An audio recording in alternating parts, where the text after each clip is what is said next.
Hey everyone, in this session I'm going to show you how to format data in the currency formatting. So to start off, we're going to need some data. And actually, this is a two-part little session because I'm going to show you a formula which we haven't actually explored, and we won't further in this course. It's called rand between, and you don't really need to use it too often, but it's perfect if you need to get a random set of data very quickly. So you're going to go equal sign rand, and it's going to come up. Press tab to autofill the formula. Bottom is going to be the bottom range of numbers you want to have in your data set. So let's say 1, and top is the highest random number that it will give you once you input the formula. And let's say 200. It's going to already give us a parenthesis on the closing. We're just going to hit enter, and it's going to give us our data right away.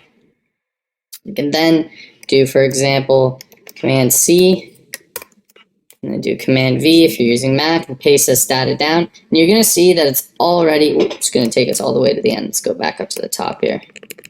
You're going to see that it's already in the currency value, but most of the time it won't be. So if we were to select it, go back over to General, we would just have a plain set of data.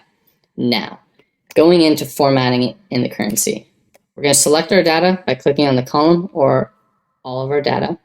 We're going to scroll over here and we're going to see two options. We're going to see currency and accounting. They look almost identical, but they're different.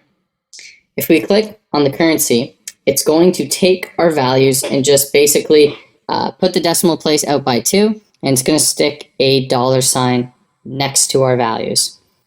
If we go to the accounting one, you're going to notice the change right away when we click it, that it's formatting the $sign at the left of the cell and keeping the values at the right. Why? Because that is how accountants format their data when they're doing financial statements. So it's important to know the difference between the two. I typically like this because I find that it sorts it out better, but on average, you should always be using the currency when you're inputting data in your spreadsheets. A really quick way to get to it as well too is just by hitting this little formatting button, but once again, that will take you to the account number formatting. Another thing that you can do within the currency formatting is change the currency. So we have a couple presets right here. We have the English Canadian dollar, the United States dollar, which is the same. We have the euro, we have the pound, which is here, the yen for China, and we have also more accounting formats which we can switch into. If we click down on the symbols, you can see that we have a ton of different symbols that we can get into.